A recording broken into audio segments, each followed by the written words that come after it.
Thank you. Thank you, Tariq. Good morning, good afternoon, and good evening. Tomorrow marks 6 months since WHO received the first reports of a cluster of cases of pneumonia of unknown cause in China. The 6-month anniversary of the outbreak coincides with reaching 10 million cases and 500,000 deaths. This is a moment for all of us to reflect on the progress we have made and the lessons we have learned, and to recommit ourselves to doing everything we can to save lives. 6 months ago, none of us could have imagined how our world and our lives would be thrown into turmoil by this new virus. The pandemic has brought out the best and the worst of humanity. All over the world, we have seen heartwarming acts of resilience, inventiveness, solidarity, and kindness. But we have also seen concerning signs of stigma, misinformation, and the politicization of the pandemic. For the past 6 months, WHO and our partners have worked relentlessly to support all countries to prepare for and respond to this new virus. Today, we are publishing an updated and detailed timeline of WHO's response to the pandemic on our website so the public can have a look on what happened in the past 6 months in relation to the response. It illustrates the range of WHO's work to stop transmission and save lives. We have worked with researchers, clinicians, and other experts to bring together the evolving science and distill it into guidance. Millions of health workers have enrolled in courses through our openwho.org online learning platform. We launched the Solidarity Trial to find answers fast to which drugs are the most effective. We launched the Solidarity Flights to ship millions of test kits and tons of personal protective equipment to many countries. We launched the Solidarity Response Fund, which has raised more than 223 million US dollars for the response. 3 major innovative solidarity activities. And we have worked with the European Commission and multiple partners to launch the ACT Accelerator to ensure that once a vaccine is available, it's available to everyone, especially those who are at greatest risk. Last Friday, we launched the ACT Accelerator investment case, which estimates that more than 31 billion US dollars will be needed to accelerate the development, equitable allocation, and delivery of vaccines, diagnostics, and therapeutics by the end of next year. Over the weekend, WHO was proud to partner in the global goal Unite for Our Future pledging conference organized by the European Commission and Global Citizen. The event mobilized new resources to respond to the COVID-19 pandemic globally, including in support of the ACT Accelerator. Although a vaccine will be an important long-term tool for controlling COVID-19, there are 5 priorities that every single country must focus on now to save lives now. First, empower communities. Every individual must understand that they are not helpless. There are things everyone should do to protect themselves and others. Your health is in your hands. That includes physical distancing, hand hygiene, covering coughs, staying home if you feel sick, wearing masks when appropriate, and only sharing information from reliable sources. You may be in low-risk category, but the choices you make could be the difference between life and death for someone else. Second, suppress transmission. Whether countries have no cases, clusters of cases, or community transmission, there are steps all countries can take to suppress the spread of the virus. Ensure that health workers have access to training and personal protective equipment. Improve surveillance to find cases. The single most important intervention for breaking chains of transmission is not necessarily high-tech and can be carried out by a broad range of professionals. It's tracing and quarantine contacts. Many countries actually have used non-health professionals to do contact tracing.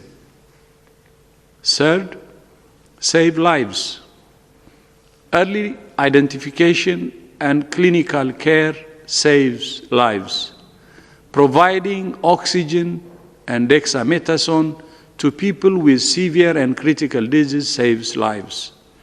And paying special attention to high-risk groups, including elderly people in long-term care facilities, saves lives. Japan has done this. It has one of the highest population of elderly people, but its death rate is low. And the reason is what we just said. Many countries can do that. They can save lives. Fourth, accelerate research. We have already learned a lot about this virus, but there is still a lot we don't know, and there are still tools we need. This week, we will convene a second meeting to assess progress on research and development and re-evaluate research priorities for the next stage of the pandemic. And fifth, political leadership. As we have said repeatedly, national unity and global solidarity are essential to implementing a comprehensive strategy to suppress transmission, save lives, and minimize the social and economic impact of the virus. No matter what stage a country is at, these 5 priorities, if acted on consistently and coherently, can turn the tide. WHO will continue to do everything in our power to serve countries with science, solidarity, and solutions. The critical question that all countries will face in the coming months is how to live with this virus. That is the new normal. Many countries have implemented unprecedented measures to suppress transmission and save lives. These measures have been successful in slowing the spread of the virus, but they have not completely stopped it. Some countries are now experiencing a resurgence of cases as they start to reopen their economies and societies. Most people remain susceptible. The virus still has a lot of room to move. We all want this to be over. We all want to get on with our lives. But the hard reality is, this is not even close to being over. Although many countries have made some progress, globally, the pandemic is actually speeding up.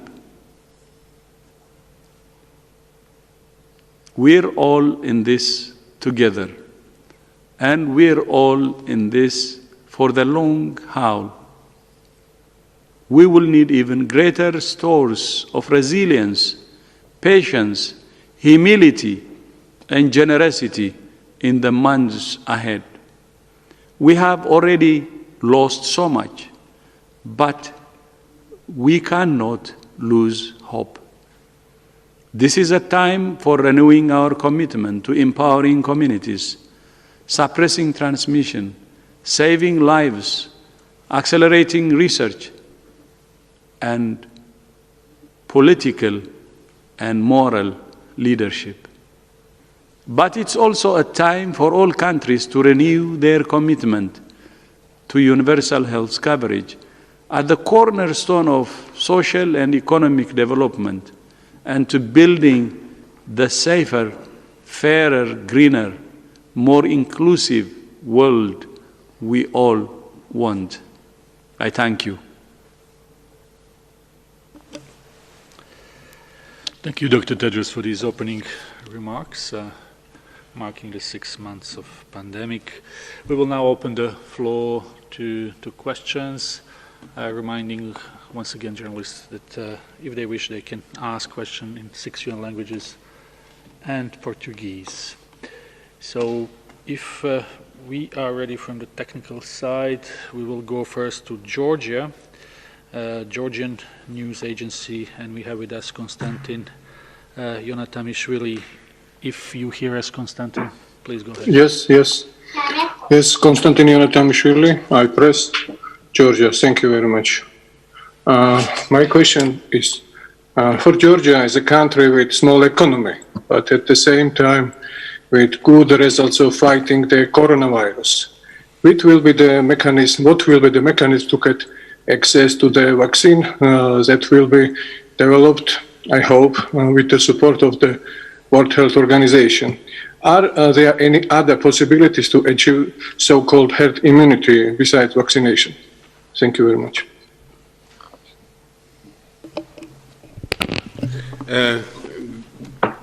Good afternoon. We all hope, as you do, that we can reach a point where a safe and effective vaccine is developed and allocated fairly to countries around the world.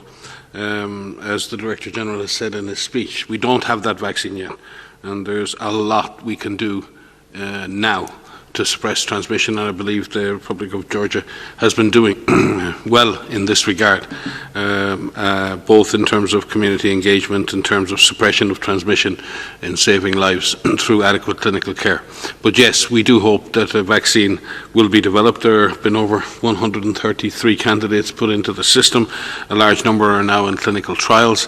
The Director General launched the ACT Accelerator in April as a means of leveraging global collaboration and innovation and funding, both for vaccines, drugs, and for diagnostics. The vaccines is probably the one that will absorb most resources and requires a very deep and sustained public-private partnership. It is the best means for countries to access the vaccine, and we have to find a way to ensure that regional alliances that are growing to develop contracts with companies for vaccines are linked to a global movement that ensures that those vaccines are made available to all countries. The Gavi, CEPI and WHO are working together on COVAX, the initiative for coronavirus vaccines. As part of that, large advanced market commitments are being put together in order to secure vaccine production. There is no other means of achieving adequate herd immunity. The herd immunity is a term usually reserved for the use of vaccines. But we also have to be cautious and careful. We desperately hope, and we can see tremendous work towards safe and effective vaccines, but there are no guarantees of such. And therefore, that's why we have so many candidates in testing. So we have an opportunity to find the best one. But the only other way that a virus like this may be suppressed is by us breaking the chains of transmission. If you accept that you cannot do that, then the only option is to let this virus run free through society, and we have already seen the horrific impacts of that. and therefore reducing mortality, suppressing transmission while waiting for the arrival of a safe and effective vaccine, right now is our best strategy for stopping this disease.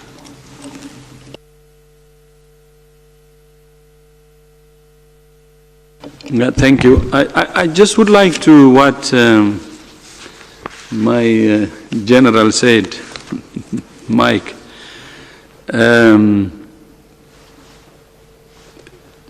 You know, herd immunity is very difficult even when we have vaccines, because we need to have a high coverage of vaccine use to have herd immunity, and Mike had already said it. To be honest with you, I think it would be important to focus on what is at hand now. What is at hand now is the simple public health solution we have, that many countries use to suppress the transmission and to save lives. I will give you one example, which is a country, South Korea. In February, I remember, South Korea had the second largest number of cases after China. I spoke with the health minister, and the foreign minister came to Geneva to discuss with us in our headquarters here. We agreed on the comprehensive approach, and we agreed on implementing what's at hand to save lives and to suppress the transmission. And South Korea has shown to the world that without even vaccines or therapeutics, that it can take the number of cases down and suppress the outbreak. So our message to the world is, if the government can do its best in testing, contact tracing, isolating, quarantining cases, like what South Korea did, and if the communities, not only the government, but in addition to the government, the communities take their responsibility of doing what's expected of them, starting from hand hygiene to the rest that can be done personally, this virus can be suppressed. Time after time and country after country, what we have seen is this virus can be suppressed if the governments are serious about the things they have to do, their share, and if the community can do its share. So while doing our best to find a vaccine, which is the right thing to do, our advice from WHO is we should do everything we can using the tools we have at hand. Because many countries, including the one example, Korea, I can give you a list of countries, have shown that this virus can be suppressed and controlled using the tools at hand.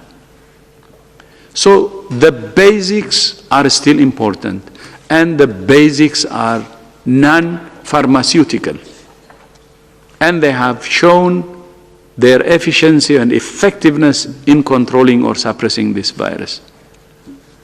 The reason I'm stressing this is the virus is spreading aggressively. It's very tragic to report to you that we have already surpassed the 10 million cases and 500,000 deaths. Still, this could have been prevented through the tools that we have at hand. And please, focus on the tools at hand. Of course, We appreciate the investment you're doing in finding more technology, vaccines and therapeutics. But that should be in addition to the maximum use of the tools at hand. And these are the simple solutions that the government can do and the public can do. And we have already outlined those. So that's our message. It's 6 months since the virus started. It could be like a broken record to say exactly the same thing, but the same thing works. Test, trace, isolate, and quarantine cases. That's for the government to do. And second, hand hygiene for each individual. Of course, wearing masks and the other things that can be done, social distancing at individual level. It works and save lives. And that's still our message. But of course we should look for vaccines and the rest. But the simple and basic public health works, and that's what we're saying. Thank you. Thank you, Dr. Ryan and Dr. Tedros, for this answer. We will now go to Michael Bosyurkiv, who is a contributor to CNN. Michael, the floor is yours. Yes, can you hear me? Yes. Thank you for taking my question. Good morning from British Columbia.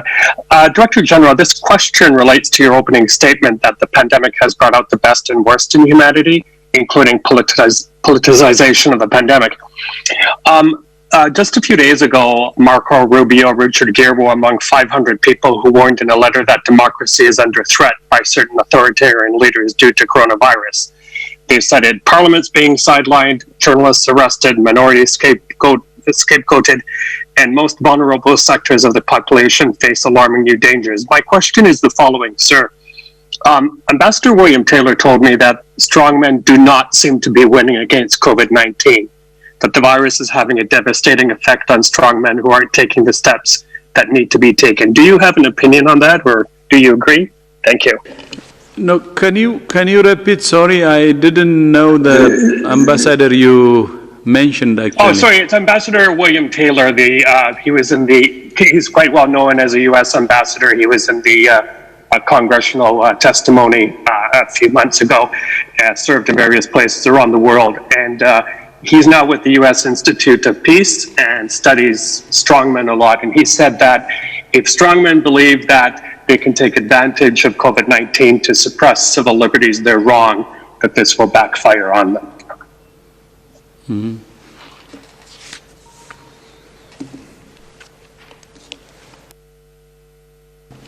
Yeah, no, thank you. You know, our message from the start was very, very simple. I was a politician myself. I was a member of parliament. Maybe something I learned while I was a politician was, at the end of the day, what you do should be something that helps your people. And one thing maybe I learned, the biggest lesson is, even if we belong to different political parties, the citizens of any country, you bring any country, are the same. So whether we belong to the right or left, or we're the center, what they call progressive party, what matters at the end of the day is what we do good for the people. Then if you take COVID, if you see it in doing good for our citizens, what you do is saving lives. Because even one life is important, whether it belongs to the left, to the right, or to the center. And that's why from the start we said, please, please, quarantine COVID politics. Please, we need national unity. Unity at the country level. Unity among political parties. Unity across ideologies. Unity across beliefs. Unity across races. Unity across any differences you can mention. Because there was a reason why we said that. This virus has two dangerous combinations. And we have said it many times. And even the international expert group that visited China, that was composed of many countries, including the US, Germany, Japan, Nigeria, Korea, Singapore, many countries actually, a very diverse, Russia, a very diverse group of international experts said this virus has two dangerous combinations. One is it's fast, it's contagious. Second, it's a killer. And it can exploit divisions between us across all the lines which I have said. And that's why WHO has been saying, please avoid any division. Any differences could be exploited by the virus. And that we have to fight this virus in unison.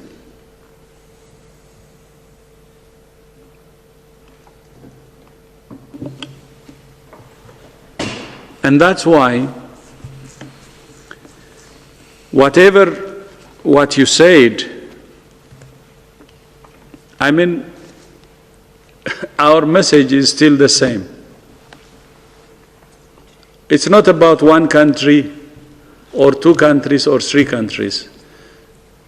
It's not about something specific to any place. It's about how we should operate globally, whether it's at national level, subnational level, or regional level, or global level.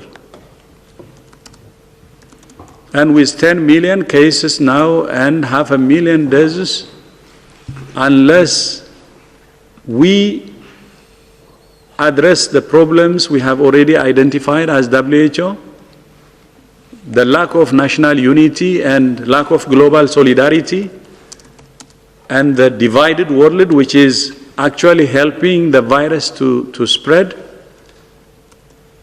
As I said in my speech, the worst is yet to come. I'm sorry to say that, but with this kind of environment and condition, we fear the worst. And that's why we have to bring our acts together and fight this dangerous virus together. I thank you. Thank you, Dr. Tedros, and thanks to Michael for this question. We will now go to the Economic Times of India, and we have with us Divya Rajagopal. Divya, you will need to unmute yourself. Hello? Hello, thank you for taking my question. Am I audible? Yes, we can hear you. Yes. Hi, I wanted to ask this question to the entire panel. Last week, Anthony Fauci of NIH has said that contact tracing is becoming increasingly difficult at this stage of the pandemic. Do you think that as infection spreads in most countries, it is still possible to use contact tracing as an effective way of mitigation? Thank you. I think yes, but it's very dependent on the background intensity of transmission. In situations where there's very intense community transmission and large numbers of cases every day, it's very hard to get on top of case isolation alone, never mind the contact tracing. So countries may need to make some choices in that regard. But what has happened for those countries who have been effective, those countries who've stuck with contact tracing and isolation or quarantining of contacts, have found then, as the number of cases drops, that they can catch up on the contact tracing and improve. The difficulty has been for many countries who gave up entirely on contact tracing, now having to pick that up, now having to scale up the architecture of public health surveillance as they've opened up societies and decreased the public health and social measures or the restrictions on movement. It's quite tough for the public health system to catch up, and it takes time for it to do so. And the Director General said many, many times during this period of so-called lockdowns that this was precious time to prepare. Not only were public health and social measures having an impact on transmission, they were also clearly having a negative impact on social and economic life, and that this precious opportunity needed to be taken. And we've seen in countries who've really beefed up their capacity to do contact tracing, isolation, quarantine, testing, and all of the things the Director General spoke about, they have done well. So yes, contact tracing, public health surveillance is a key part of a package of activities. The DG has said it. If individuals and communities can sustain the physical distancing, the hygiene, the mask wearing, and the other things that are appropriate and advised by local government, if the public health system can continue to track and trace cases, yes, we should see a situation where the disease comes under control. And many countries have proven that. That is not supposition. Many, many countries, through applying a comprehensive strategy, have reached a very low level of virus transmission in their countries, but always have to remain vigilant in case there are clusters or small outbreaks. We've seen those situations arise in Germany, we've seen those situations arise in Singapore, in Japan, in Korea, in China, and in other countries. And again, it's in those situations where your public health surveillance and your contact tracing and your ability to investigate clusters really comes into its own, and where you've really seen the advantage of public health and public health architecture is that ability to pounce on disease. What you have to do is push the disease down to the lowest possible level. And communities have made a huge sacrifice for that to happen. They've stayed at home, they've stayed away from their families, they've contributed tremendously to suppressing infection. And what public health authorities have needed to do is to put in place the right public health surveillance in order to take advantage of that. So as the restrictions are lifted and as we see small clusters appear, the public health authorities can react quickly and suppress that infection again. And a great credit goes to countries like Germany, like Japan, like Korea and others who've really focused in on that function of the system. They're able to use a multifaceted approach. They're able to sustain community commitment to the process. High levels of community acceptance, high levels of community compliance, high levels of community understanding linked to a strong public health intervention and a strengthened public health and health system. It works. It's not a guarantee of success, but what we've seen is that countries that apply a comprehensive, sustained strategy with their communities on board make progress. There are no guarantees with epidemics, but this right now is the best package of activities that countries have shown again and again can lead to us arriving at a situation where we can live with this virus. I just wanted to add 2 points to what Mike has said. One is that, it can be increasingly difficult to apply this comprehensive approach as transmission increases, but it's not one activity alone. It is not contact tracing alone. It is not case finding alone. It is not physical distancing alone.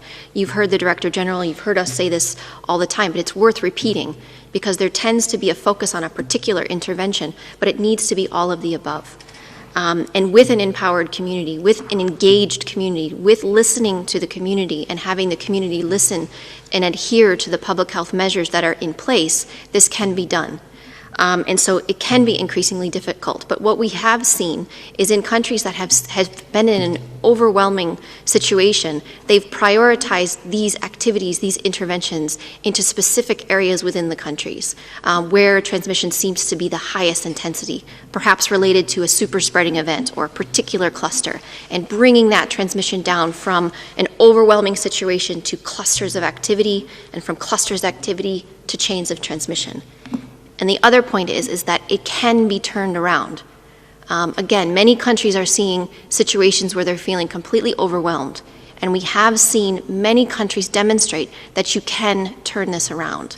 You can bring transmission under control. It is very, very difficult. But again, prioritizing the work, prioritizing the interventions to where it's needed most, bringing situations under control where you can get a quicker gain, and then focusing on higher areas of intensity. These approaches in countries need to be administered at the lowest administrative level as possible to bring situations under control to as many places as you can, as quickly as you can. But it can be turned around. And we wouldn't be saying this unless we've seen it happen, and unless we've seen countries demonstrate this repeatedly in multiple regions across the globe. Yeah, thank you. I think this is very important, and I would be happy to add my voice to my colleagues, Mike and Ryan. Mike and Maria. Mike and Maria. Mike Ryan, my general, is a very humble servant of humanity. And he wouldn't tell you what the real stories are regarding contact tracing. I know contact tracing is difficult, and I agree with you, our colleague, our friend who asked this question. And I know and I understand if countries say contact tracing is difficult.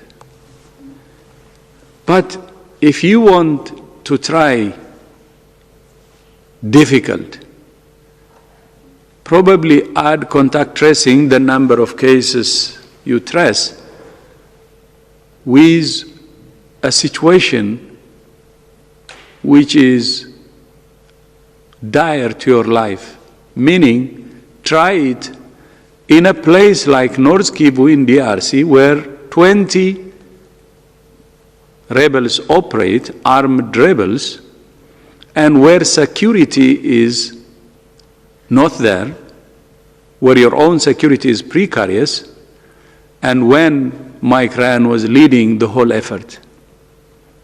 He was in DRC, North Kivu, for several months, when there was engagement between different warring parties almost every single day.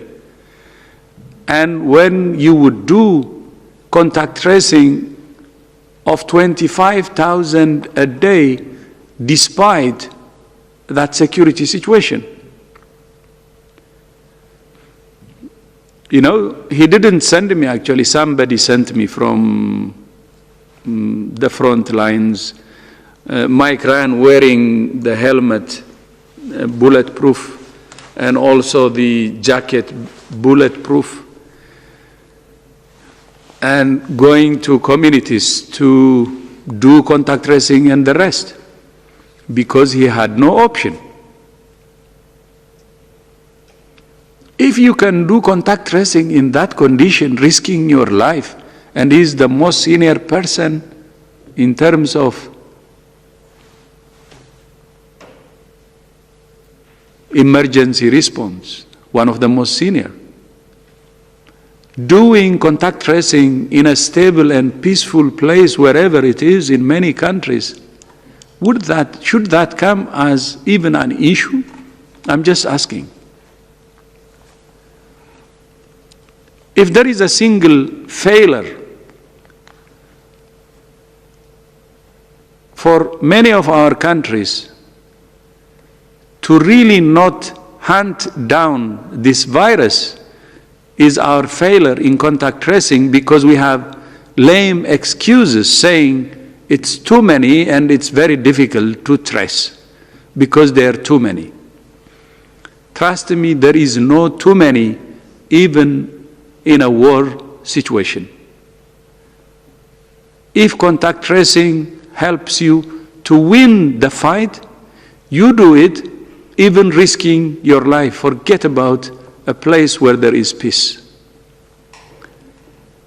The reason I'm saying this is, we don't tell or we don't talk about the stories of a simple human being like Mike Ryan, who would do this in a situation that risked his life. So if you want to know if contact tracing is difficult, then I will send you his picture in his bulletproof helmet and bulletproof jacket, because he believed that he had to do everything to stop the Ebola and to show that saving lives actually needs that level of commitment. So my answer is just brief. I explained in hopefully that you will understand why I will say the simple phrase, because I want you to understand the background. Trust me, no excuse for contact tracing. If any country is saying contact tracing is difficult, it is a lame excuse. Thank you. Thank you, Dr. Tedros, and Dr. Ryan and Maria as well, for this detailed answer on question on contact tracing. We will now go to Brussels time, and we have with us Mosey Appelblad. Mosey, can you hear us?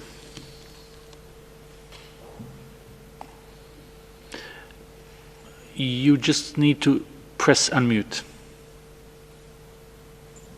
I did it now, okay.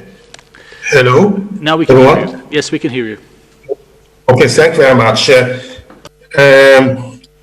My question refers perhaps to lessons learned.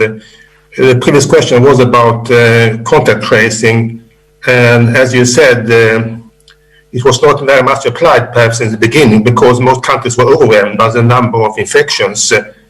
And that was perhaps a bad excuse for not carrying it out. But that brings us to the question if you have any lessons learned about the type of contact tracing which should be applied. I'm thinking about, let's say, manual contact tracing and digital contact tracing, which also involves questions about privacy.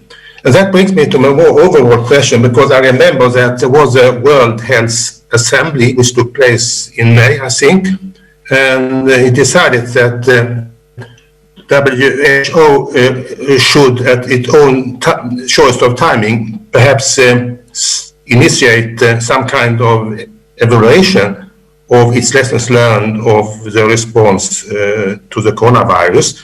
So I would like to ask if it has started, or if you think it is perhaps too early, although already, as you said in the beginning, Director General Dr. Tedros said half a year has passed since we got the first report of the outbreak. And the other investigation which was decided by the Assembly was to find out the zoonotic cause or source of the virus. And maybe we somehow already know it more or less, but I wonder if that evaluation or investigation has started. Thank you.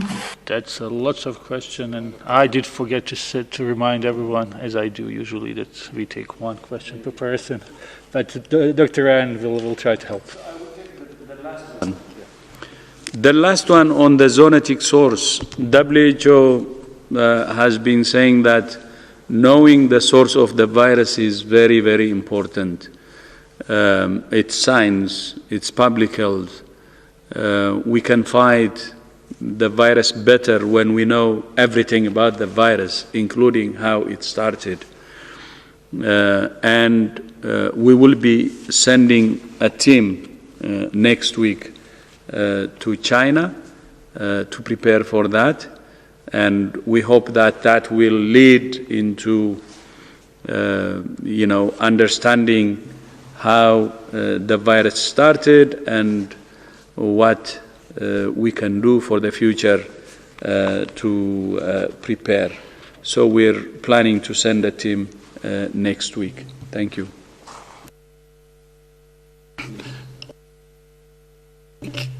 Okay.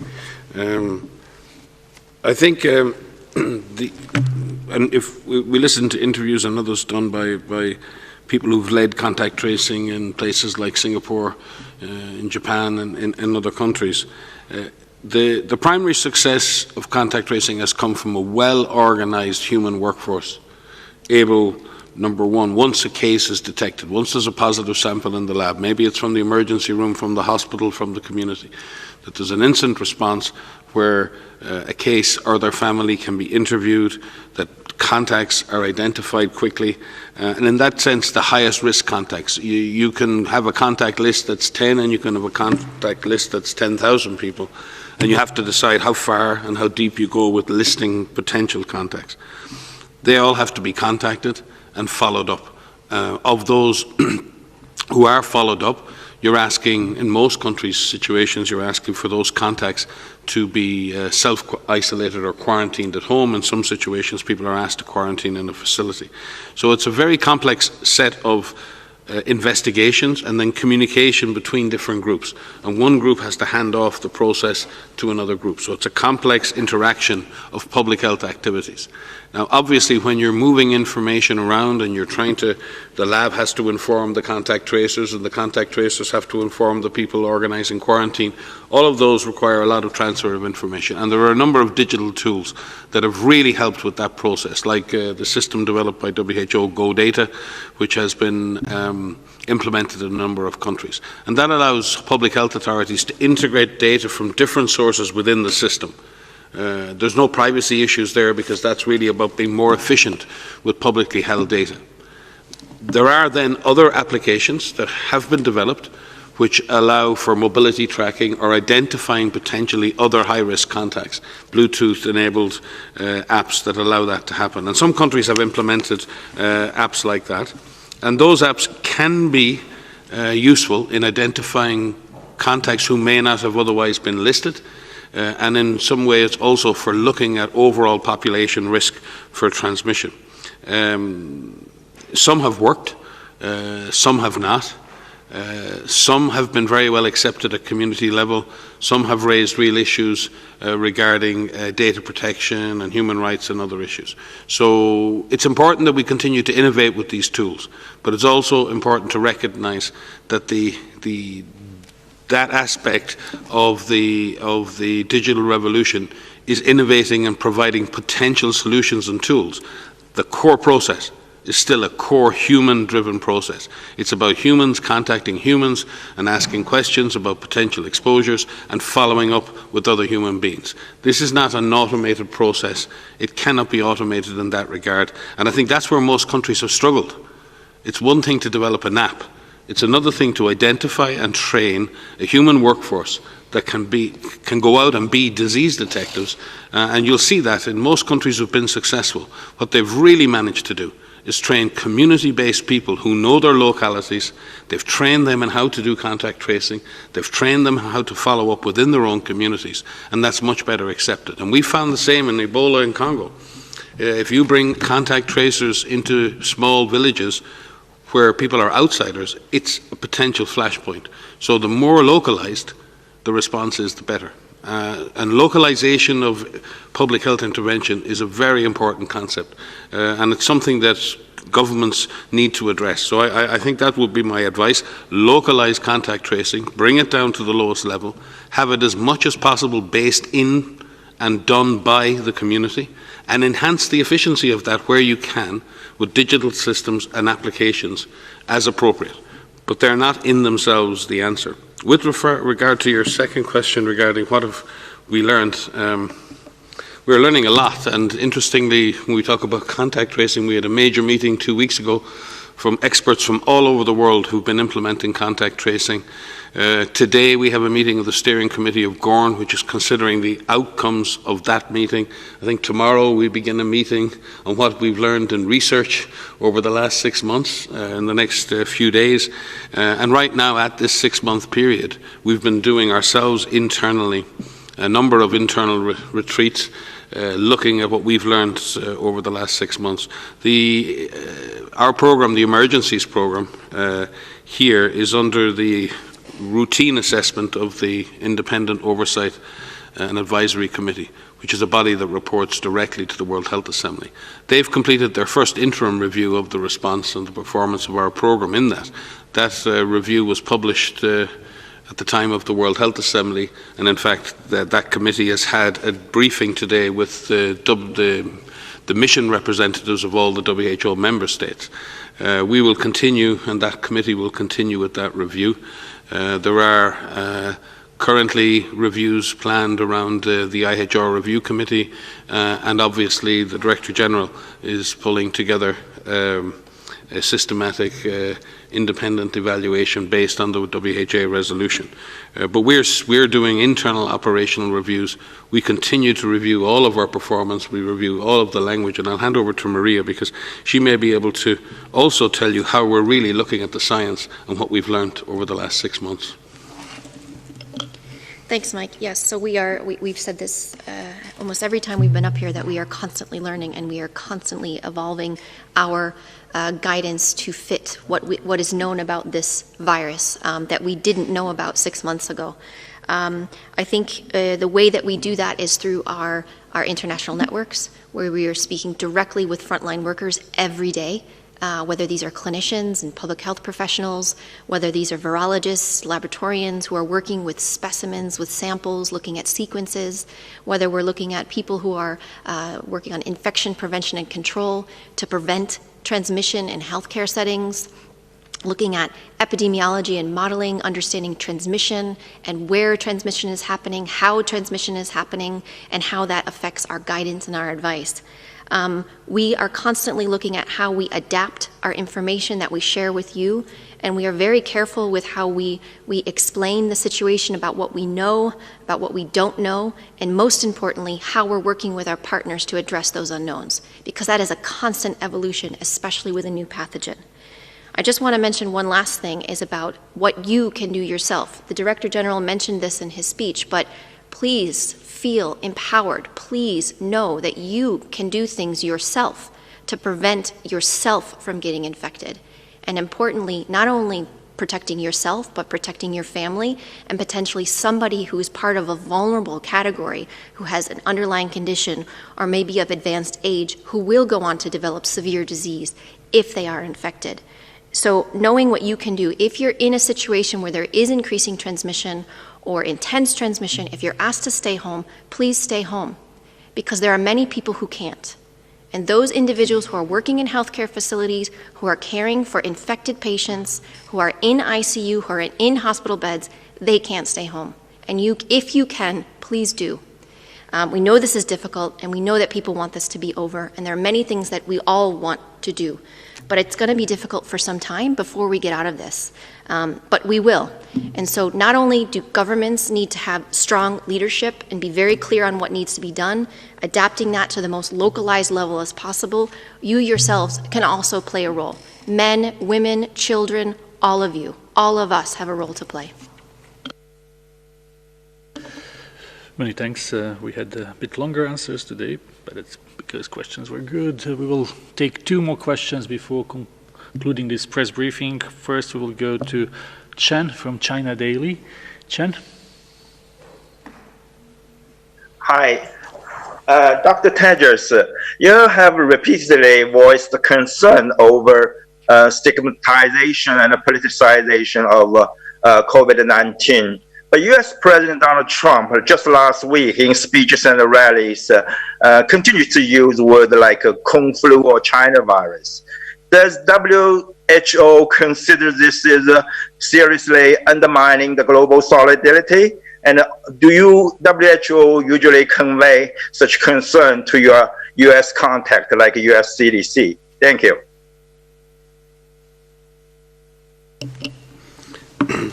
From WHO's perspective, we obviously want to have international discourse that's based on mutual respect.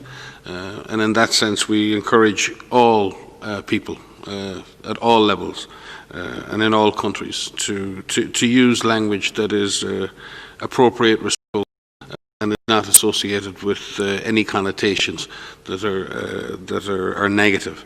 And in that regard, we put that message out globally. There are many people around the world have used unfortunate language in this response. We certainly haven't been immune to receiving a lot of it. But we try to focus on the way ahead. We try to focus on what we need to do. And we need everybody focused, as the DG said, as Maria has said. We need everyone focused. Everyone has a job. We can actually do better than we're doing right now. We have a lot of vulnerable people to protect and shield. We have a lot of communities with poor health systems and poor living conditions that we need to help and support, and we need to focus on that. It is unfortunate if our global discourse is reduced to base language. That never helps. But we want to focus on moving forward. We want to focus on getting this job done. Thank you, Dr. Ryan. And our last question will go to Jamil, our Geneva neighbor who is working for a number of Brazilian press. Jamil? Yes, Derek, thank you. Thank you for taking my question. My question is on Brazil. What is your current evaluation about Brazil and whether this strategy that you just mentioned now for over an hour is actually being implemented? Thank you.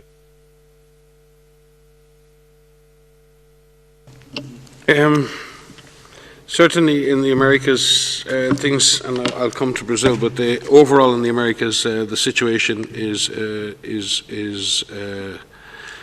difficult. The Americas as a whole represent half the cases and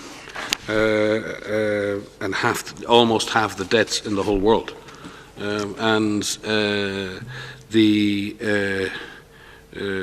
If we look at if you look at Brazil itself, it represents quite a proportion of all the cases in the Americas. 26%. That's 1 in 4 of all the cases and 1 in 4 of all the deaths in the continent. So there's no question that Brazil is still facing a big challenge. It's continues to report over 30,000 cases a day from all 27 federal levels, or from all of the different state levels. So Brazil is still facing a challenge. And yes, a comprehensive approach to the response is needed at all levels. It is tough. The force of infection is high. There are many challenging situations in Brazil. There are deeply congested and dense populated areas in the urban setting that have very poor services. There are people living in rural conditions as well that are difficult to reach and difficult to serve. So it would be silly to underestimate the size and the complexity of a great country like Brazil.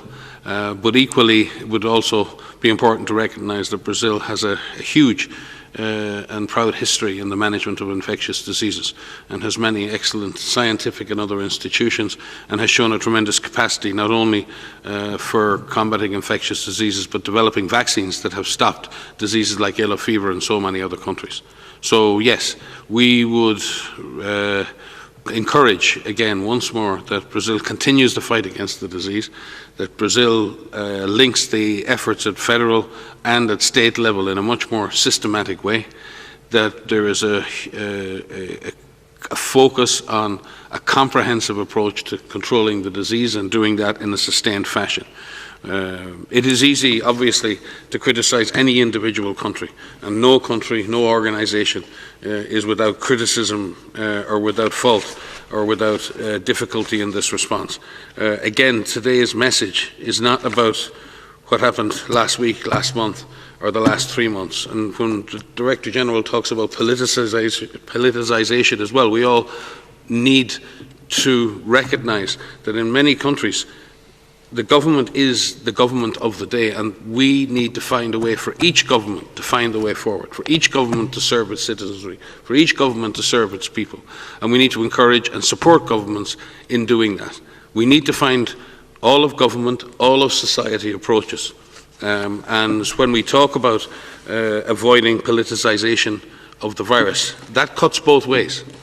And we may, in many situations, as individuals in society, have to provide encouragement and support for a government that may not be of our choosing or liking. And that is the difficulty and the challenge of national unity against a common enemy. When you choose national unity against a common enemy, you sometimes don't get to choose who leads you in that fight. And you have to find a way. You have to find a way to be able to take that forward. And that's the challenge for all countries now. And I would just say from my personal perspective that we cannot continue to allow the fight against this virus to become and be sustained as an ideologic fight. It cannot be. We cannot beat this virus with ideologies.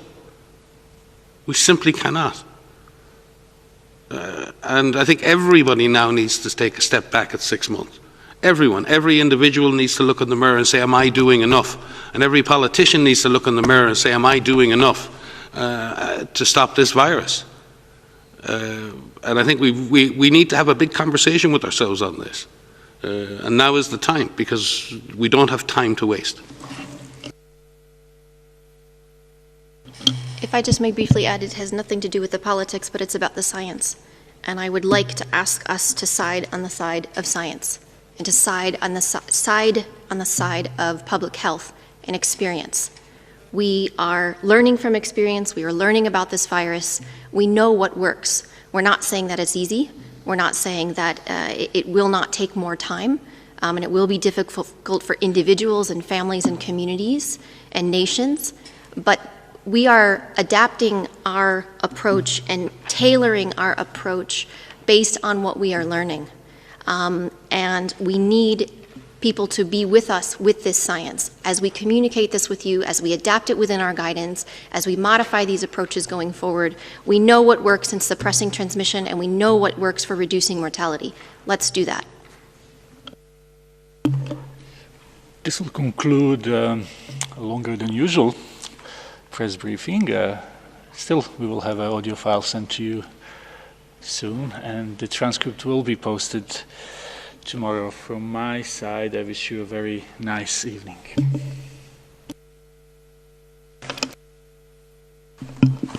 Thank you. Thank you, Tariq, and thank you all for joining. And as I said earlier, we have a new timeline of the past six months. And would really appreciate it if you have a look and give us your feedback. And look forward to seeing you on Wednesday. Thank you.